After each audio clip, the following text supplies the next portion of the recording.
on behalf of the West Virginia Baptist Convention,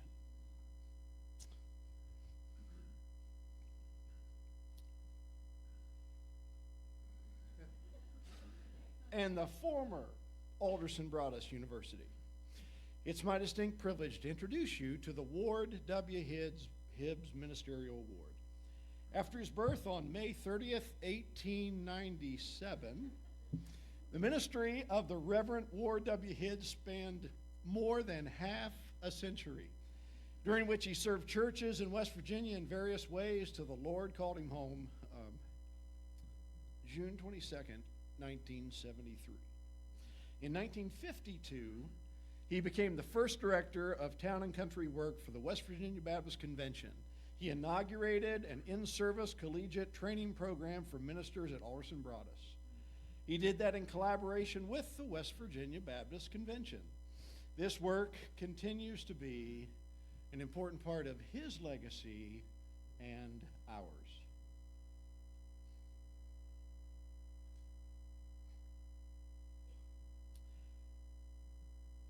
The Hibbs Award is given annually to a pastor who has made an outstanding contribution to strengthening the ministry of town and country churches and is supportive of the appropriate training for the skills required.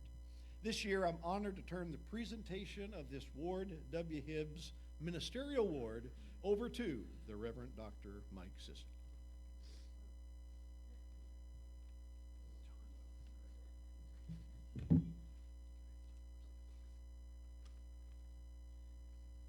Well, I'm delighted for this opportunity, and it means a great deal to me.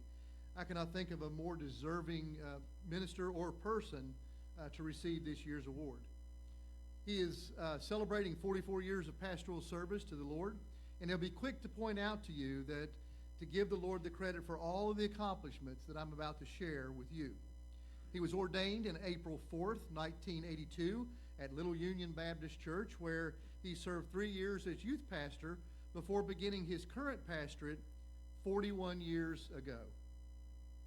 Under his pastoral leadership, the church he serves has grown numerically, requiring 3 sanctuary remodels. One, I understand, that he initiated with a sledgehammer on a wall.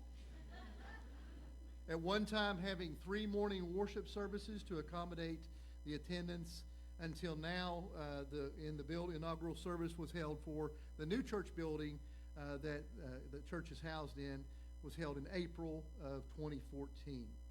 While the church's physical growth is a testimony to its witness, this year's recipient is quick to tell you that his emphasis in pastoral ministry is always to bring glory to God through worship, spiritual growth of the people, and personal transformation. He points out that, and I quote, "Worship that is intentional leads to discipleship, which leads to service, which leads to fellowship, which leads to evangelism, which leads again back to worship." Under his leadership, the church has developed a culture of mission work. From youth to adults, the mission emphasis encompasses local, state, national, and international, with a focus on serving people while providing a witness of Jesus Christ and his love.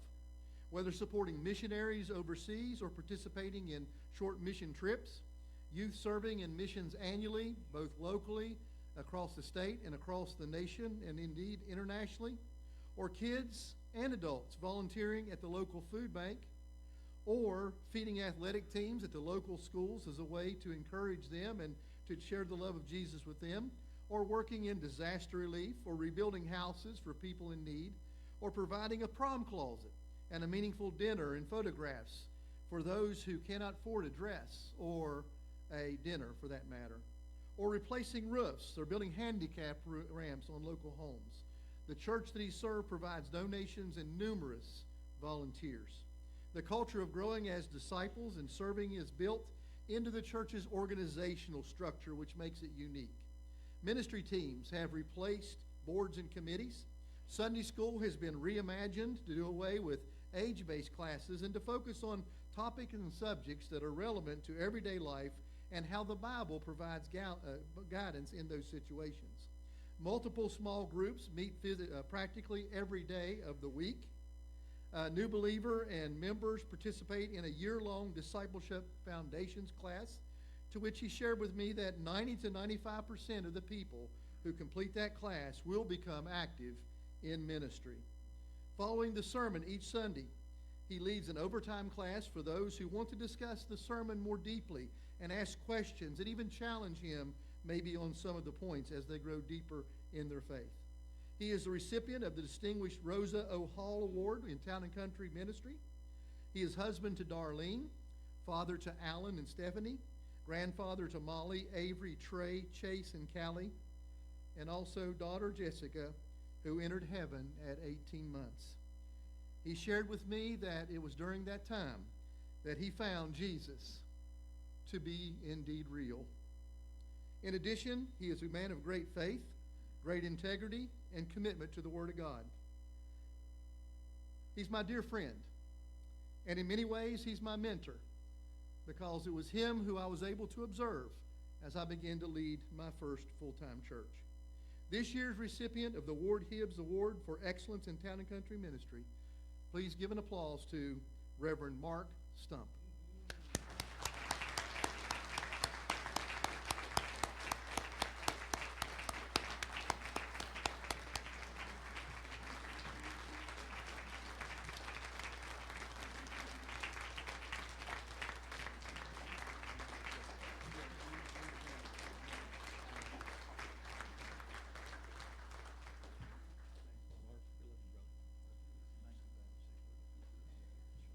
He's a preacher, isn't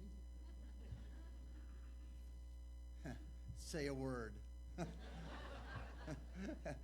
I've had, my heart's been shocked 10 times. I've had 4 heart surgeries. A word ain't going to get it, brother. I don't care. I thank you so very much for this award. It means a lot. I have, down through the years, a lot of years, I've watched the different recipients that's come, and it really does mean a lot to me. I learned early on that John 15:5 is right when Jesus said, "Without me, you can do nothing." And I also learned that with men, there are some things that are impossible, but not with God. All things are possible with God.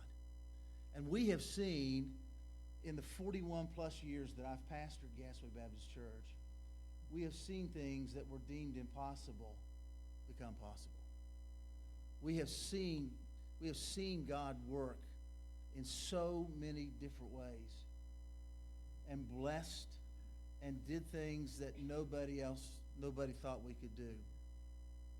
I remember when Mike and I were talking, when John Simmons was with the convention and treasurer of the convention, we did a renovation on the old church. Then we built a new sanctuary, new fellowship hall, and then that wasn't sufficient, so we went to the 3 services a Sunday. I preached at 8:30, 9:45, and 11 o'clock, and sometimes Sunday night, sometimes everything else in between. And so finally somebody come and said, we've got to do something. So we relocated and bought property, relocated, and built a facility that we are in now, that are in our 10th year right now. And I never will forget, John, we had a pledge drive and a meal and all that good stuff, and John was sitting at the table where I was sitting, and he said, "Okay, Mark," he said, how much money are you going to try to raise before you start on construction? I said, "John, all we need is enough for the first payment. That's all we need." Simmons just about had a heart attack. I didn't think he was going to be able to draw another breath. He just kind of slumped over, and but God has done some wonderful things. And I got to say this too. One of the things, and I've shared this story before, and it's a story about our leader, about Mike. when Mike was at Sutton, and he is a dear, dear friend. When Mike was at Sutton, he called me one day and he said, Mark, we just purchased property where we're at. He said, I want to meet you at the property.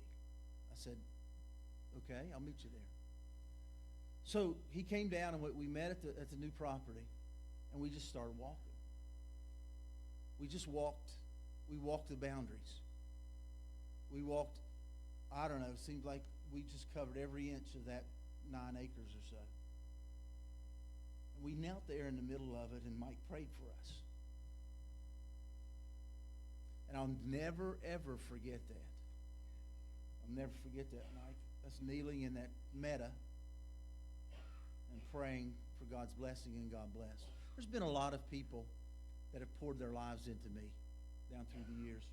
This convention has been wonderful to me and for me in so many ways. It provided opportunities that I never would have taken myself. Jack Eads pushed me. He pushed me. Whenever there was a training opportunity, or whether it was becoming certified in coaching with George Bullard, you remember? Or whether, Ely, you remember that, don't you? Remember? Yeah. The only thing I liked about that was the towels. The towels were really good in that place. But anyway, whether it was coaching with becoming certified in that coaching stuff, or Sun Life, Peacemakers, Ken Sandy, Sun Life with Dan Spader, all these guys, he would never allow me to get comfortable. He absolutely pushed me, and I needed that, and I'm so very, very thankful for that. There's been a lot of people growing up that have poured themselves into my life, and I will always be thankful for that. But the person that's been with me by my side for the last 48 years is standing right here.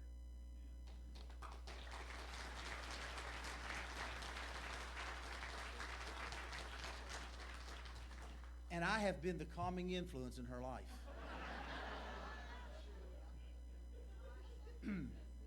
There's no doubt about that.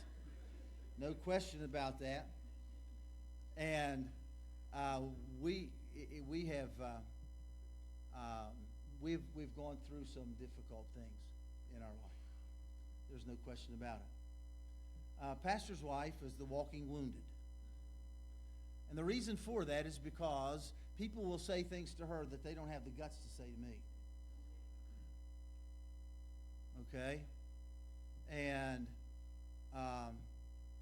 all of the late nights, I didn't even make it home Sunday night after a car accident took the life of one of our members. See, there's a lot of things that folks don't see, but she has, and she has been there. My children, my grandchildren, have supported in every way possible, and I'm so thankful for that. But I got to tell you something. God did it all. God did it all. And most of it wasn't done through me.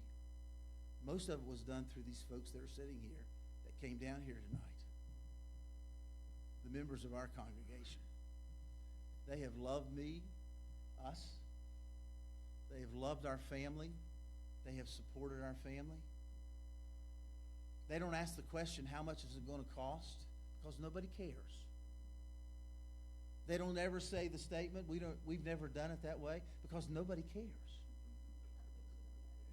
about that stuff. And if you think I'm kidding, I'm not kidding.